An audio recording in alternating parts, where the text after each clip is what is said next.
Hello, welcome. We are back for the last housing liaison onboarding training. We will be discussing landlord engagement today. I'm Sherry Downing from Advocates for Human Potential, joined by my colleague Ann Denton, also of Advocates for Human Potential. And we're excited to talk to you about this today. It's an important skill set for housing liaisons working on a Housing First project. So with no further ado, I will tell you what we intend to cover today. We are going to be talking about landlord needs and priorities. We often think about the needs and priorities of the people we serve, but we're coming at this from a little bit of different direction because landlords are looking at it in a completely different way, and we'll talk a little bit about that.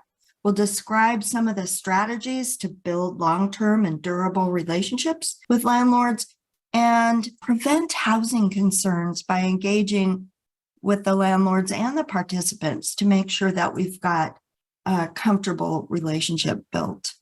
These are the things we're going to talk about: finding and recruiting landlords, communicating effectively, educating them on your program, and maintaining landlord relationships. So with that, I'm going to move to the next slide. And Anne, would you like to take this part? Sure, absolutely. Just to do a little bit of more framing, like Sherry said, a lot of times we are focused so much on the people that we're serving that the landlords get lost in the dust. And you cannot run a successful housing program without landlords as partners and as allies. And so it is up to you many times as the housing liaison. You're the primary contact with that landlord. It also would be important for your agencies to have, a structure set up so that you are able to provide supports to landlords. And we'll talk more about that as we go along. But landlord needs and priorities, what do we think landlords are interested in, right? They want rent. They want their rent. This is an investment for them. It's a business. They want the property undisturbed, not damaged, right? They want it to be safe, right? They're concerned about fires and trash, and they want everybody to be happy, contented neighbors. And I almost think on this slide, Sherry, that we could do timely rent plus safe and stable property conditions plus contented neighbors equals long-term tenancy. Oh, I love that. In fact, I think that is a great way to frame it. It's a necessary, maybe not sufficient condition for long-term tenancy. This is where we have to start. Absolutely. This is where we have to start. And I do think it's important to just remember that the tenant's need is for housing and a safe, stable place to live. Mm-hmm. But the landlord isn't thinking about those sort of human pieces of this. They're really thinking about protecting a physical asset. So you're protecting sort of a human asset, and the landlord is really protecting the physical asset. And it's important to remember that, I think. Mm-hmm. Yeah, I think that's a great distinction. It really helps, we need to step into their shoes and think about what are they thinking about. And there's another slide further along we talk about, and what is their language? We need to speak their language. We just want to talk a minute about different types of landlords. Lots of times you will find that the smaller mom and pop landlords may be more flexible in terms of working with you, and they may be closer to their tenants. And that can be good. That can be good and not so good at the same time. You're also going to run into lots and lots and lots of apartment complexes that are managed by property management companies. I would say that's probably the industry standard. It's mostly the larger complexes that are run by property management, because otherwise it doesn't cash flow to support that. And large property management companies can be both a barrier and an opportunity, right? So if you are able to engage with a property management company, maybe that operates more than one property in your community, and you've got them on your side, that could be a huge asset. The other one is just sort of the general world of affordable housing. And I would put some of the public housing in here too. You've got affordable housing that is accessible to anybody with the right income level in your community. So our clients are competing with low income, very low income, extremely low income households in your community for these same units. So they might rent to our participants, but it's really important to understand, are there eligibility criteria for this type of housing? And can you make the case that the person you're working with meets that criteria, and understand how they work, especially with public housing authorities. Sherry, you've got a lot of PHA background. Anything to add? Yes, and I know you've got a lot of experience with public housing authorities as well. Both of us have been on public housing authority boards for years. What I will say is most of the folks who end up living there are deeply poor. They meet very low income criteria. Many are in the extremely low category, but a lot of folks also have other vulnerabilities. They're young moms with kids, they're elderly, and people with disabilities. And so we often see in public housing authorities, because they can set their own priorities for populations served, we'll often see that there's a priority for people experiencing homelessness. So it's wonderful to know. I would say one thing, and we also know that a lot of these wait lists are closed, but it's important to get on the wait list when it opens, even if it looks like it's going to be a long slog, because this is wonderful housing that is affordable. It is designed to be affordable no matter the income level of the residents. Mm-hmm. I would suggest that you become knowledgeable about who's running it, maybe strike up a relationship and pay attention, because once a year, housing authorities are required by HUD to have a public, to open the conversation to the public and say, what do you need? And this gives you a wonderful opportunity to advocate for the people you serve. Mm-hmm. I would just add one more thing. If you've got people on the waiting list, even if the waiting list looks hopeless, HUD has a history of putting resources into housing authorities that are extra resources that were unanticipated, but they're only for people who are on the waiting list. So it's really important to have people on the waiting list, even if it looks like it's, not going to be anytime soon. It's a strategy. So the next thing that Sherry and I wanted to talk about is myths about landlords. Now, some of this sometimes, are things that are true.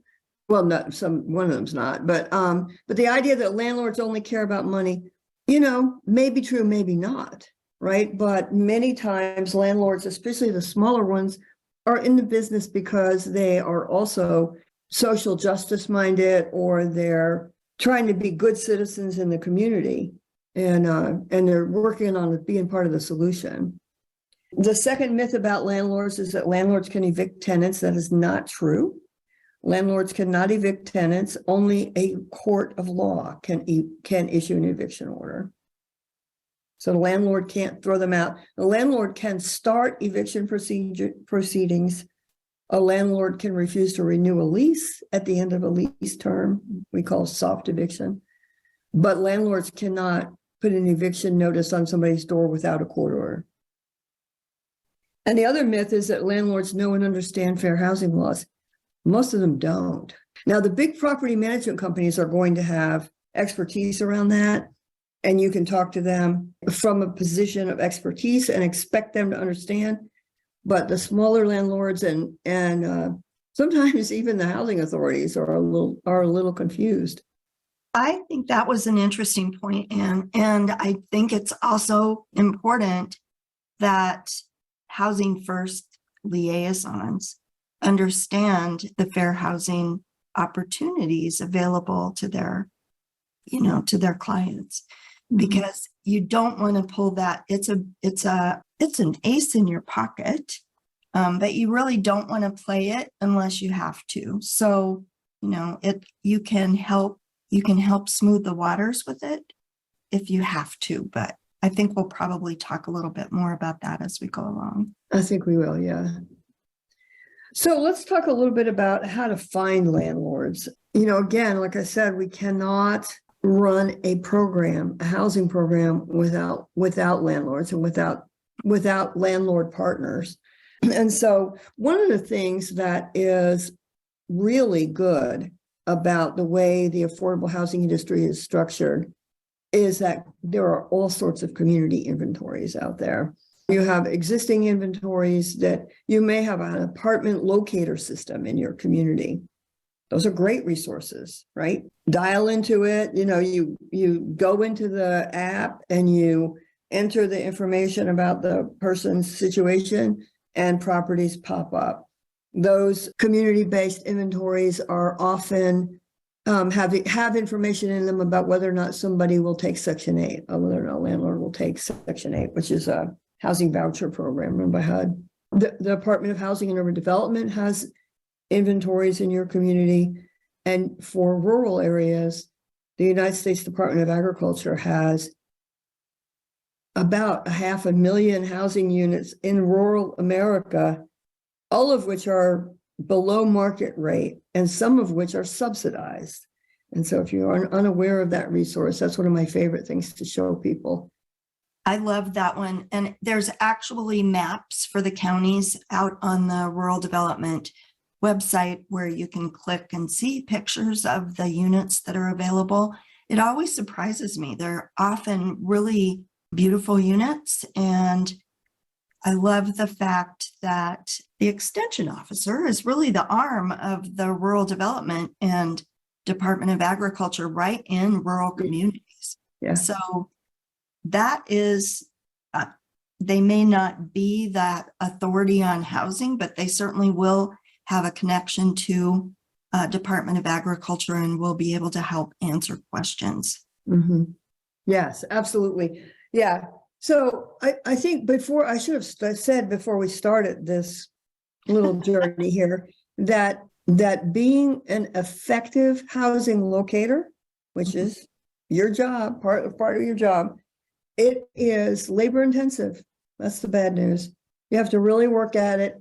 You have the opportunity in front of you to become a master of this, right? To know where the lists are, make friends with landlords, support landlords, work with other community organizations to, work together to increase the stock of affordable housing. It can be exciting and fun and productive work to do.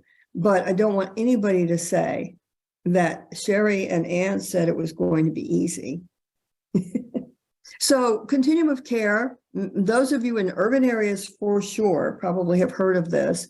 This is HUD funding, and the continuum of care conducts a planning process, an annual planning process. And that planning process governs an annual allocation from HUD to communities in design, that's intended to serve people who are homeless, sometimes at risk of homelessness. The minimum requirement from my perspective is that somebody from your organization needs to be participating on that planning committee. And when you agree, Sherry, you have to get involved if you want to benefit. Absolutely. And the continuums of care actually were designed to sort of provide a wraparound, client-centered strategy for addressing homelessness in communities. And I love that because we know that no one agency, no one program can fix this, can serve, and meet all the needs of people experiencing homelessness. The continuums of care have access to housing.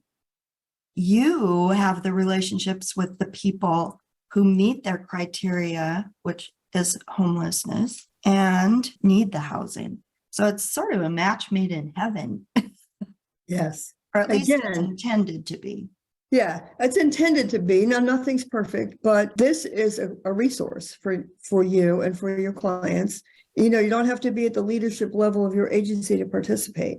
On the continuum that I participated in for many years in my community, we had an outreach worker who was a committee chair for part of the planning process. And so I think it's really important. They're going to need that kind of input.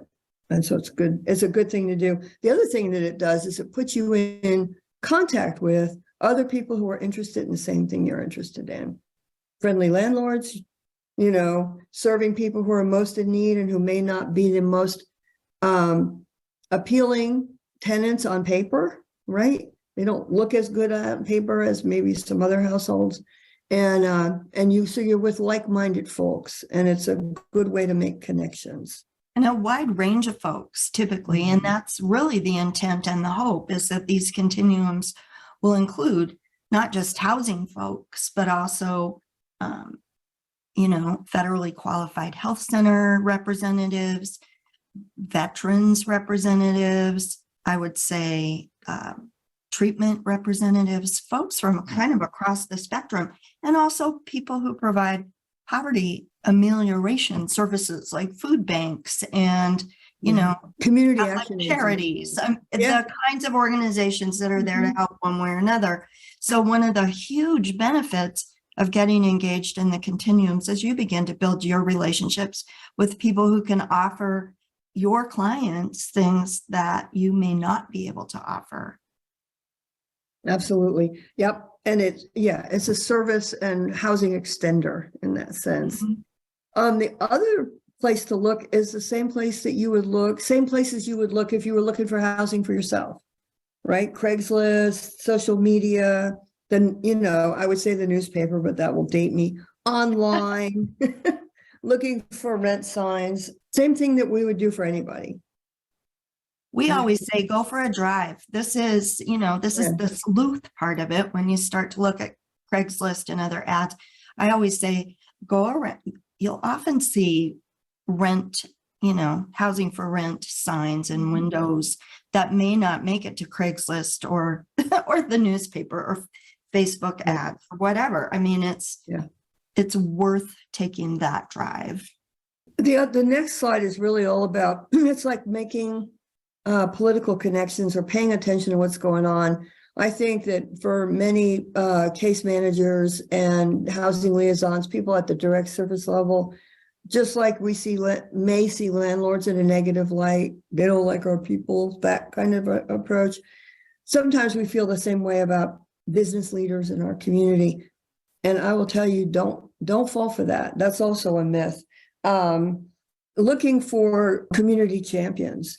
Who has already given money to, we have a statewide chain of grocery stores here, and they have a charitable foundation, and they have given millions of dollars to worthy causes, including housing, affordable housing. So it's paying attention, like Sherry said earlier, to what's available. Who are the leaders? Who runs the Chamber of Commerce, right? Who runs the Landlord Association? Is there a downtown business association? All of those are opportunities. The other resources that you've got in your community, especially in urban communities, providers, developers that are developing low-income housing tax credit projects, they're developing affordable housing, they're your natural allies. Now, often they're developing housing for higher income level than we would like, than our clients need, but they're still our natural allies. We're interested in the same things that we're interested in.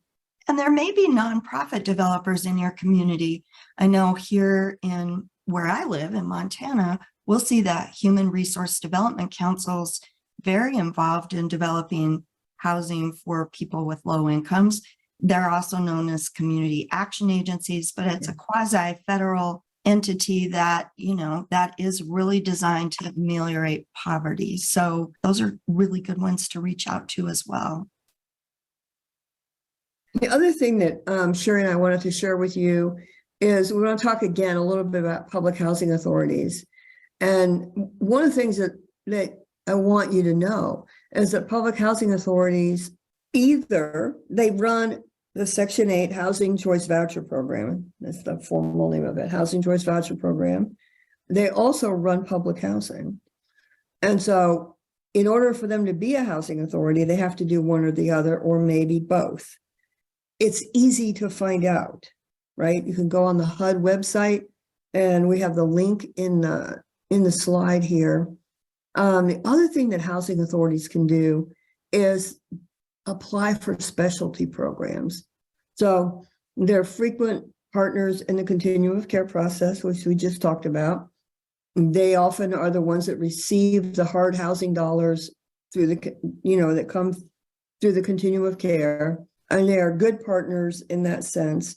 The other thing that has come out in the last decade or so, not on a predictable schedule, but there is some attention at HUD for the housing needs of people with disabilities, including people with psychiatric disabilities. And so sometimes those monies will flow in an unpredictable cadence. But that's what I said earlier. You need to have people on the public housing authority list just in case.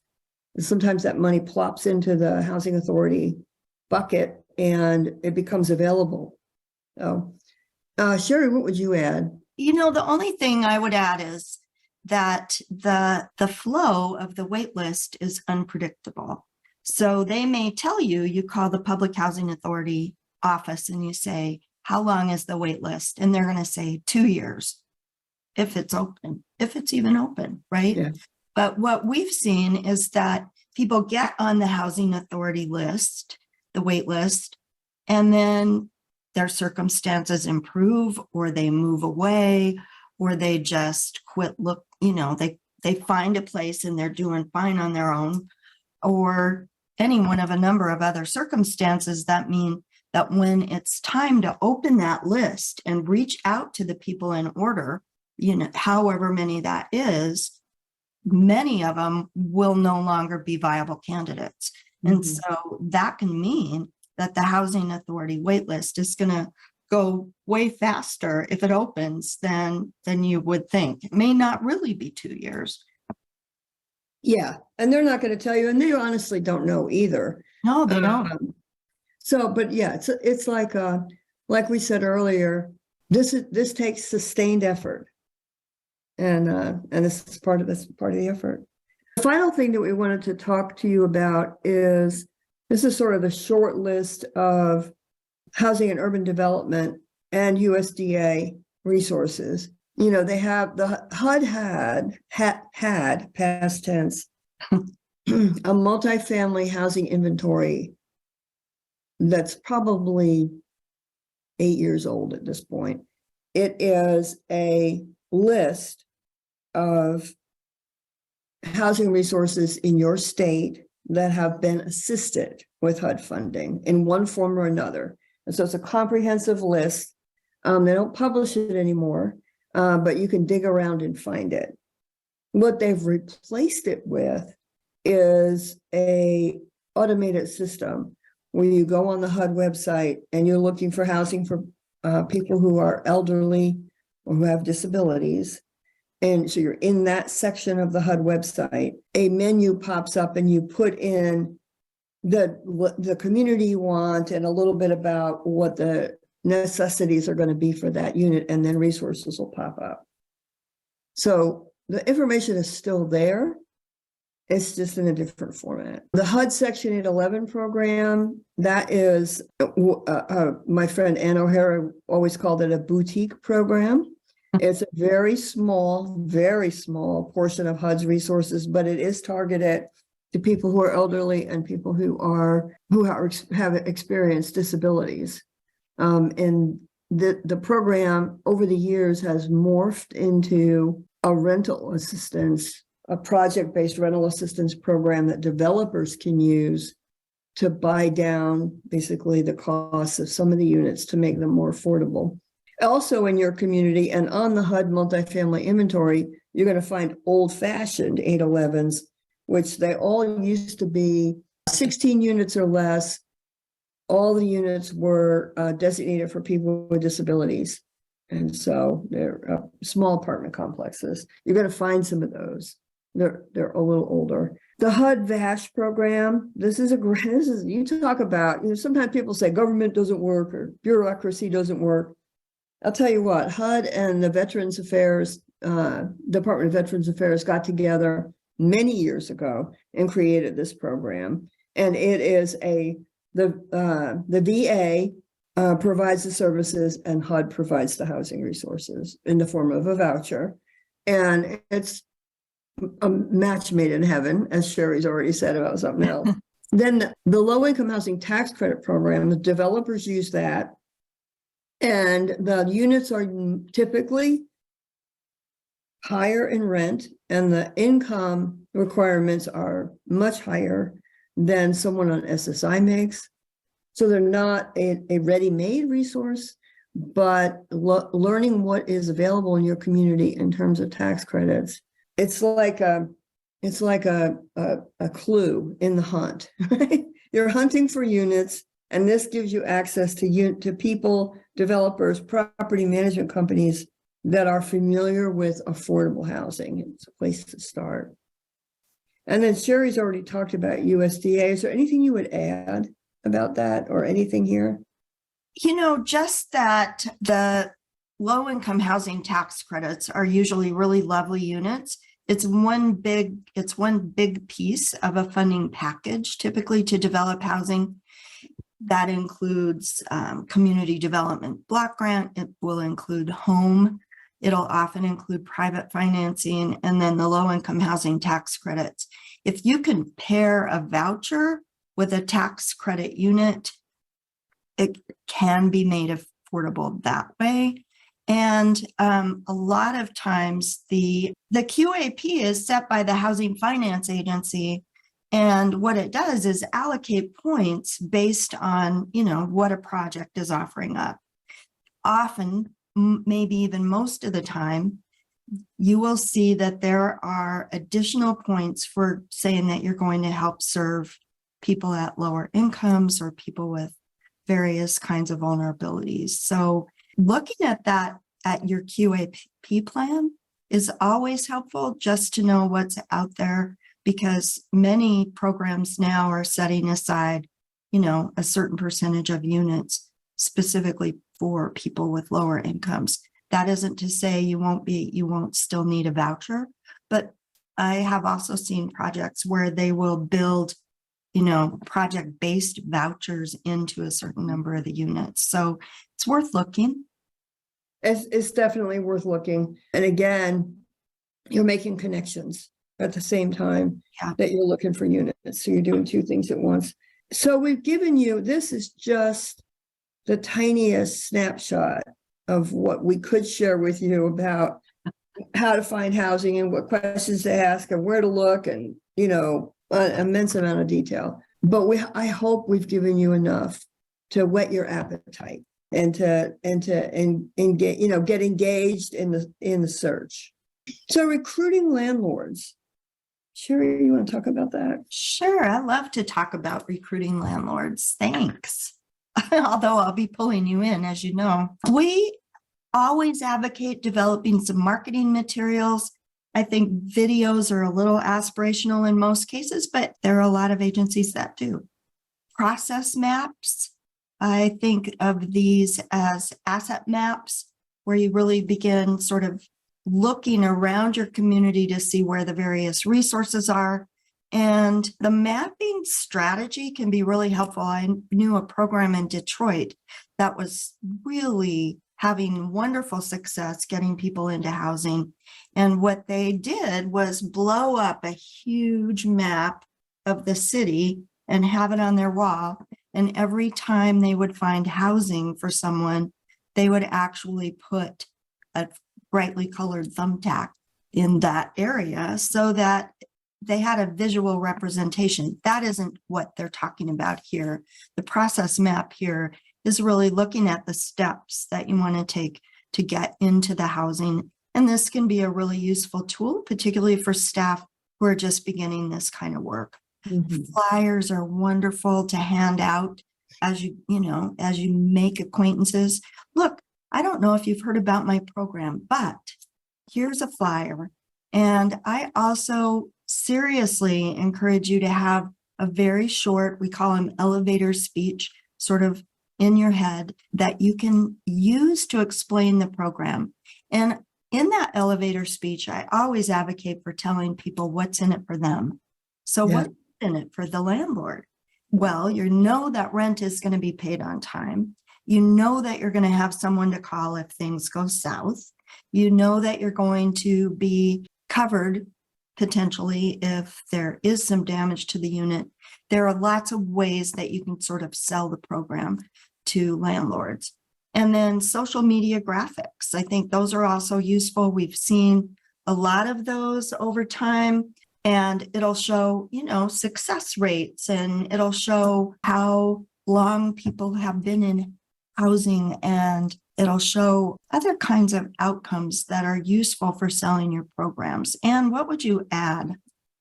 I agree with everything that you said, and I think we're going to give you more detail about how to do all that stuff as we go through these slides. Yeah. So that's sort of the big picture. We're going to be looking at those kinds of tools.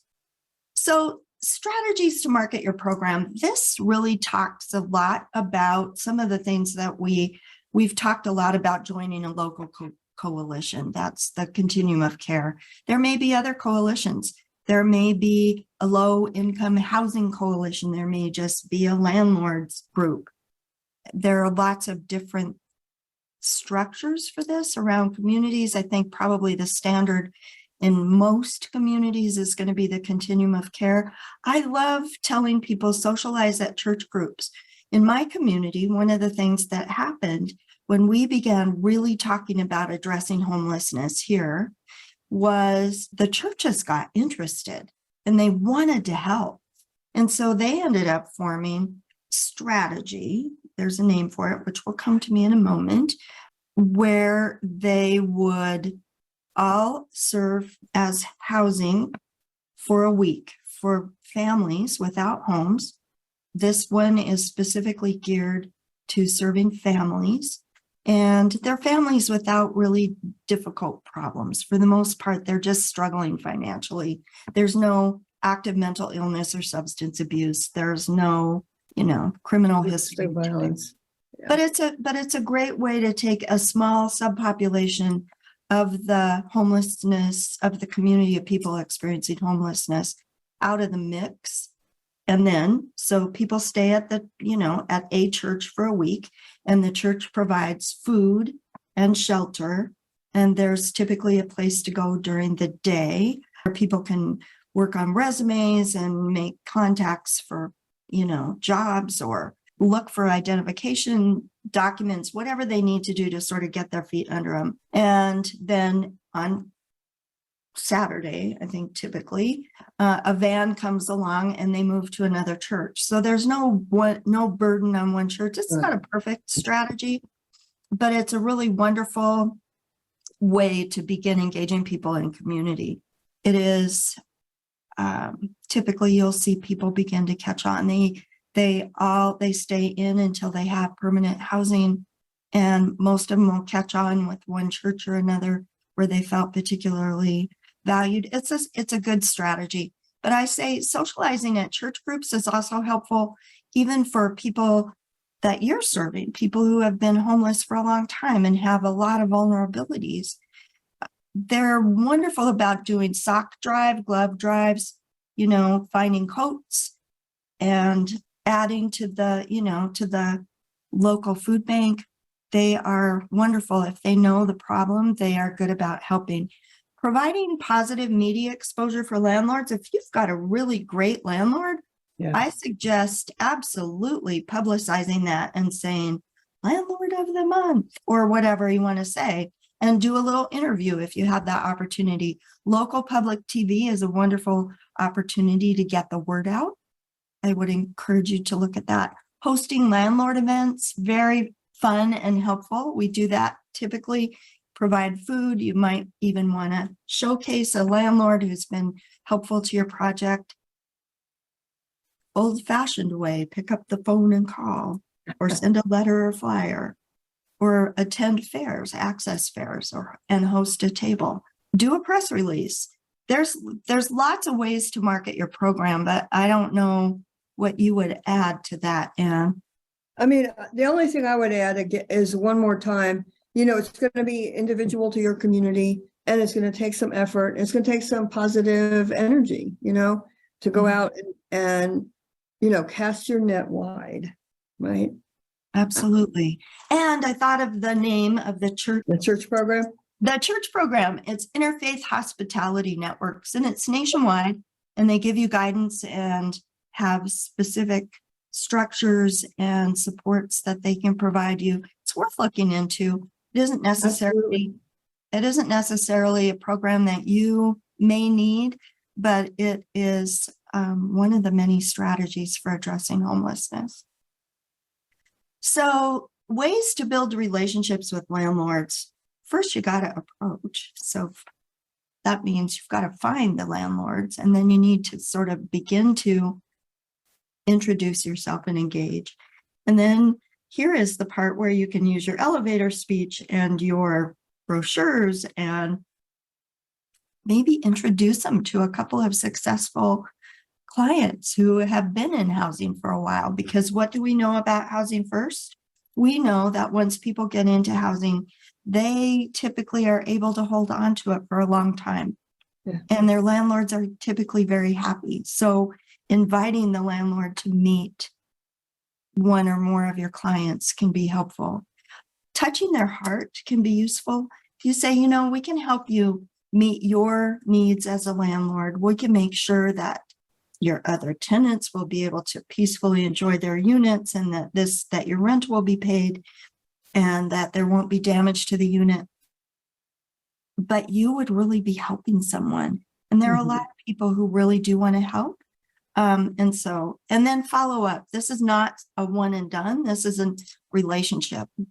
And what would you add to this? I wouldn't. I would just say that, you're going to talking to landlords, knowing what to say, which is the elevator speech, which we're going to talk about in a minute. But I would say that of these three circles, or these three squares, follow-up is what's going to keep those landlords in the group. Absolutely. So you can approach and you can recruit, but if you can't follow through, they're going to leave and they're going to tell their friends. So follow-up is really important. Right, absolutely. So approaching landlords, here are just a few goals. Really listening. I always think building a relationship starts with really listening and hearing. So find out their concerns. What kind of problems are you having as a landlord? I know I'm looking for housing, but what do you worry about? What keeps you up at night? And then beginning to build rapport. If you would consider my client, I think that, we could help you meet some of those concerns. If your rent isn't getting paid on time and you have to keep chasing people down every single month, that's something we can tell you that's not going to be a problem if you take on our client, right? Talk about the value of your program. And that's not just numbers served or units or the sort of concrete piece, but that's really the heart of your program. And I always have a story queued up. I love stories. You probably have figured that out about me over these many sessions. But I will say, I always have a story of a client. Change the client's name, change their gender. You can change, anything about it, because the heart of the story stays the same.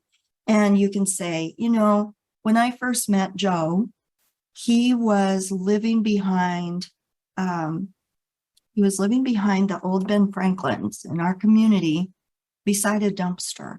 And if it got really cold at night, sometimes he'd crawl into the dumpster.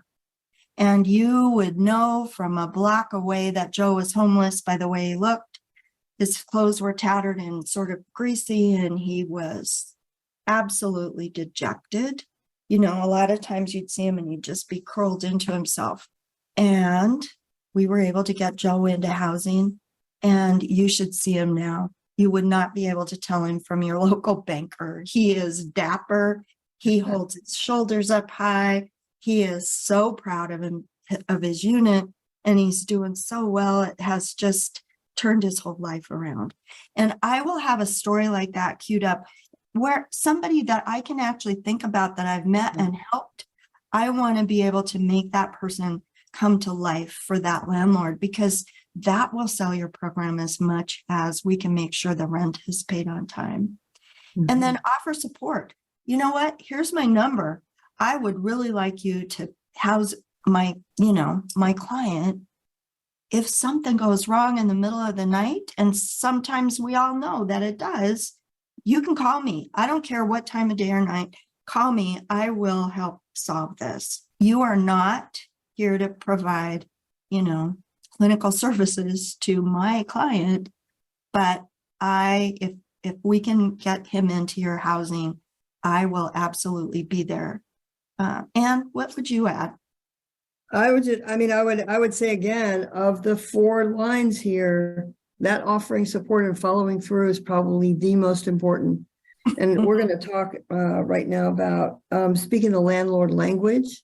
And so on the next slide, we're talking about, I love things that are simple like this: words to use, words to avoid, right? So the landlord language is tenants, lease, references, pay the rent.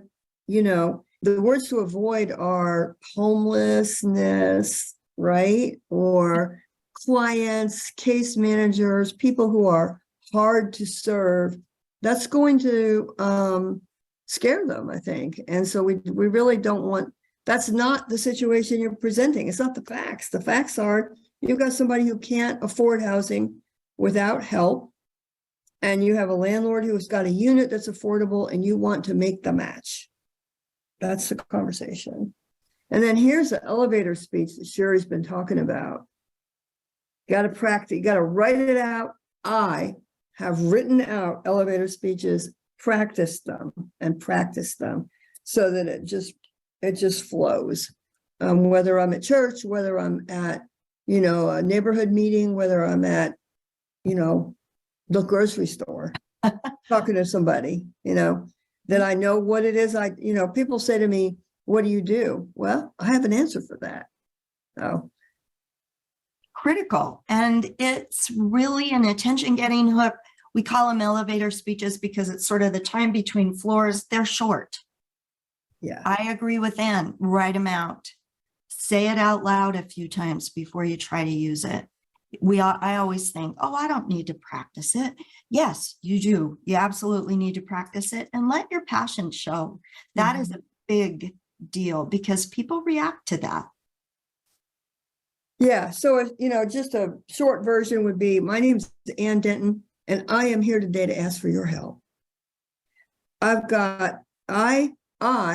try to help people find affordable housing, and I have a whole pool of tenants that would be perfect for the property that you have.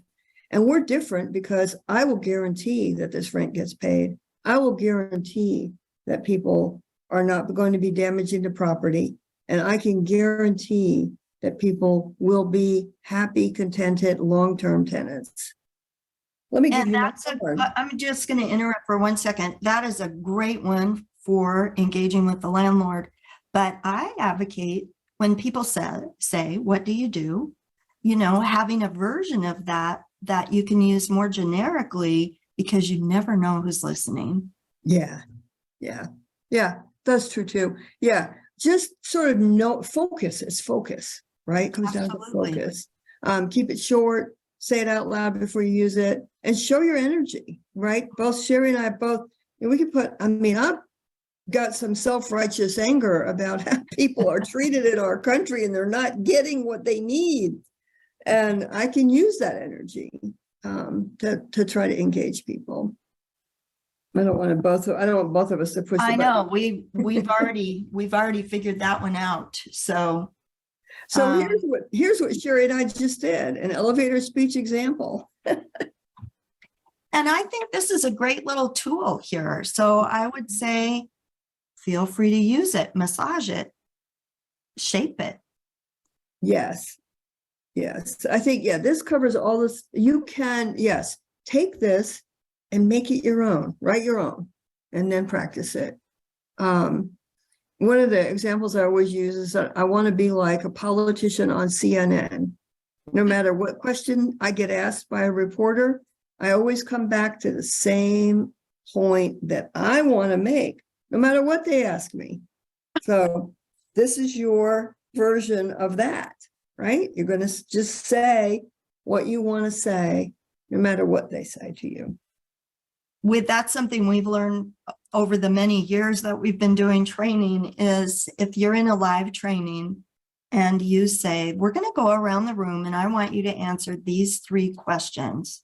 It doesn't matter what the 3 questions are. What is your favorite color? If somebody is there to talk about homelessness, that's what you're going to get. Yeah. If they're focused on puppies, you're going to get a little bit of a diatribe on puppy sitting. Doesn't matter what you ask. People are going to tell you what they want to tell you. So this is sort of a positive example of that. Yes. You asked me what I do for a living. Well, let me tell you about my organization. Yeah, absolutely. It's a pivot. They call it a pivot. Only promise what you can control. This is super important. If you break a promise, it is going to count against your clients going forward, and you really don't want to do that. So don't promise there will never be problems. What we know with people who have experienced homelessness and who are seriously mentally ill or have co-occurring substance use disorder is that it's very likely there will be problems. It's likely that there will. That isn't to say they can't be addressed and solved, but you don't want to say, Joe is going to be the perfect tenant. He is going to, plant petunias in front of his unit and you'll never hear a peep from him and he'll be baking cookies for all the neighbors. You do not want to make promises that you can't keep. And rent will always be on time. Rent will always be, for the most part, rent will be on time. And yet there are always situations where, maybe the mail is late or who knows. Do promise that you can make sure that somebody will be available from your organization if the landlord has concerns, and make sure that that happens. You do not want him or her end up getting a continual loop phone message when they're hysterically worried about something happening with your tenant. Promise that you'll support the tenant. Absolutely. And that you'll help address problems. And what would you add? Oh, I would just add with some energy how important this is. We have, over the years, Sherry and I have seen different kinds of MOUs and arrangements and, partnerships, formal and informal, between housers and service providers. And if you can't follow through, don't do it. Don't do it. They'll tell their friends and it'll poison the opportunity, it'll poison future opportunities. I think it's important to point out to landlords who already rent to people who have behavioral health concerns that many are excellent tenants. Highlight your success stories. I think we've really kind of covered that. And be prepared to respond to concerns in a way, be aware. And this is sort of tracking back to an earlier session. Be aware of your body language, your tone of voice, your word choice, because you don't want to look defensive or angry. That is not the approach that you want to take. You want to be able to answer concerns calmly and, with a smile and say, I hear what you're saying and I understand why you might be worried. But let me tell you a story about one of the folks that we serve and highlight a success. And then this one is all about maintaining relationships. So I'm going to let you start this, Anne. Okay. Yeah. Landlords, we are serving people who need our services and our help, but landlords are our customers too. right? And so if you think of them through the customer lens, they need to feel like they are important to you, and they are important to you. You're not making that up. We need them. Giving them special treatment, responding to calls immediately as soon as possible, following through on what you promise. Just showing up. Don't give them any bureaucratic nonsense. So if your agency is paying the rent, make sure that process. Now, this may not be a housing liaison role, but that you can alert people at the leadership level if this is not going right. But if your agency is paying the rent or some portion of the rent, making sure that those checks flow like they should is going to be a very important part of the relationship.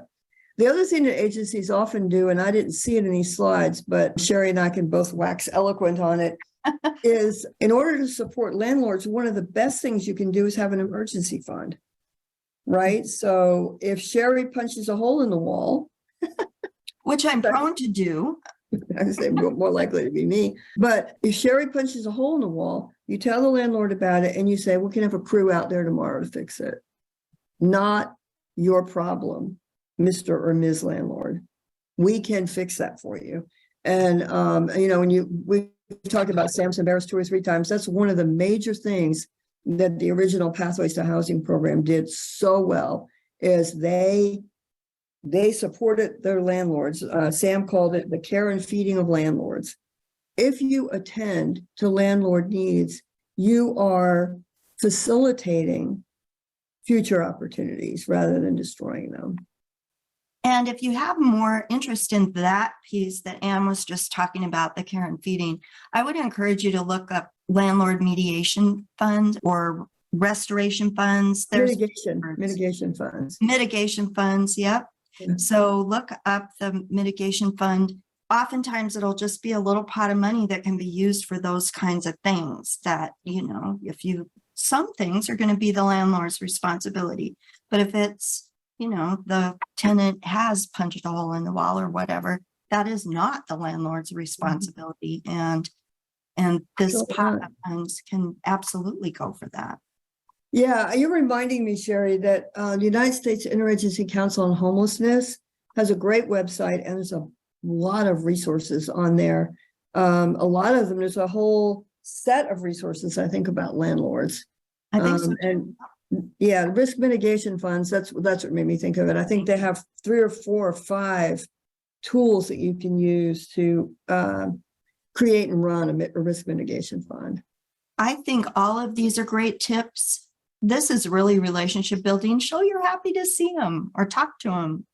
Nobody's going to be glad to see you if you're, frowning and angry or nervous or, defensive. So, yeah, if you're contentious. When you were talking earlier, I almost told this story. I actually was with an outreach worker on a site visit, and they were talking to a landlord, and a landlord was giving them the no. And one of the things he said was, we just don't rent to those people. Right. And the outreach worker handled it great. He explored what the concerns were, and turns out, the guy had a history of, he'd rented to somebody who didn't work out, blah, blah, blah. So he handled it great. My first reaction was, have you heard of Fair Housing and the Americans with Disabilities Act? That was an illegal statement. Would you like to say that again? But I think that illustrates the shift that Sherry and I are talking about, from seeing them as potentially adversarial people who just want their rent and evict our people for no reason, stepping away from the adversarial and trying to turn around and approach from within their perspective. And that's the key to success. Agree. And I think all the rest of these we've really pretty well covered. We've talked about it. Yeah. Yeah. Yeah, we have talked for 5 sessions before this one about how to engage with and help the people that we're serving, and how to focus on tenancy threatening issues, as well as being able to work with people on more clinical issues. And these questions here, so these are really, most of these are tenancy focused. How's it going with your neighbors? Do you have anything broken in your apartment? How's your mental health going? Are you having any problems? Is there anything you need? So proactively supporting tenants and participants is what we've said for 5 sessions. And we're adding in this 6th session, be proactive in checking in with the landlords just the same way, right? Stay in contact with them, treat them special, value that relationship. If you have a friend and every time that friend calls you, return their call, treat the landlord the same way.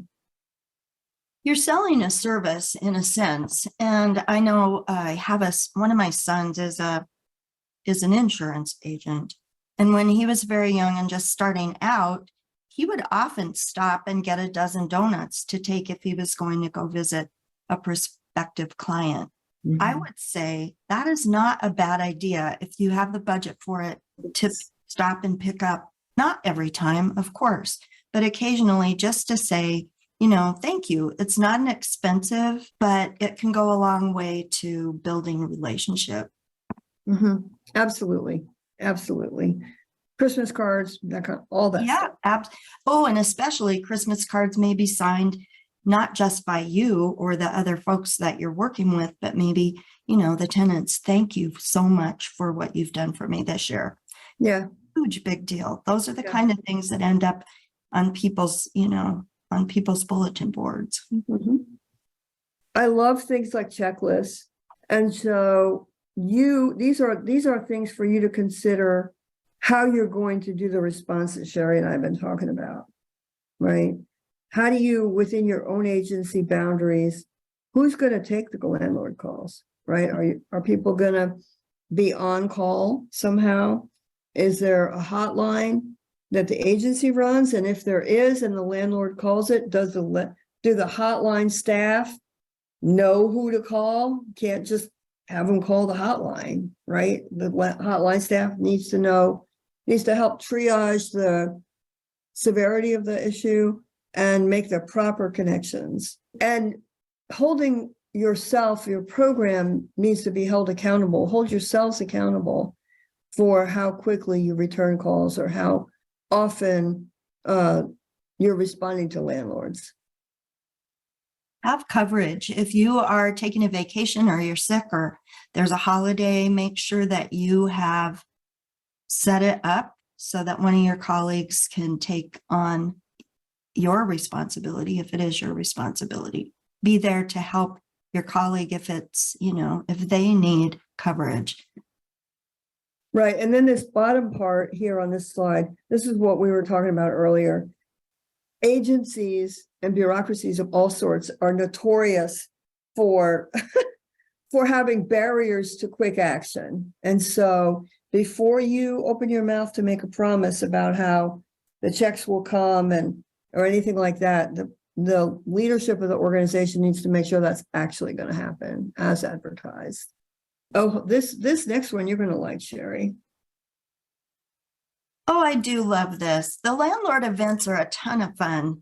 I have found that local organizations are often really good about, supporting these kinds of things, especially if you're a nonprofit. So you could partner with providers and pool resources to provide food and supplies, or you may be able to get those donated. Honestly, I am always amazed at how generous the business community is when I'm looking for help. You want to very intentionally recognize landlords who participated. Everybody loves praise. And if you have found a landlord who has a heart for this population, absolutely give him or her give them the love.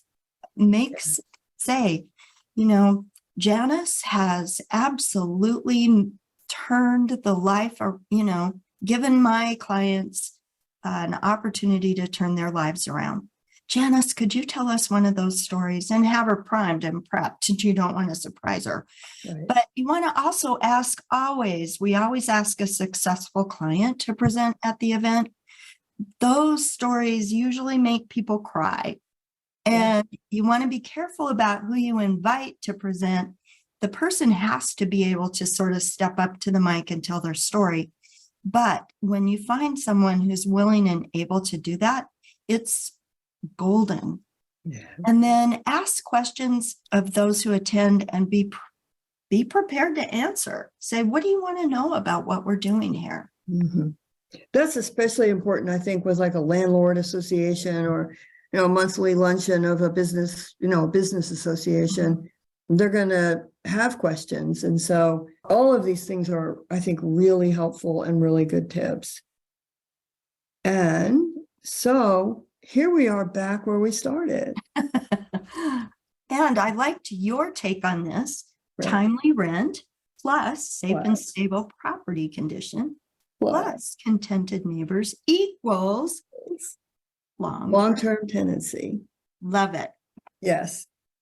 So thank you all very much for your time and attention for all of these modules, and good luck with your endeavors. Sherry? We are so honored and happy that we've been able to provide these, and we want to honor your work. This is making a huge difference for people who may not have anywhere else to turn. So thank you for having the heart for this work. Thank you. Take care.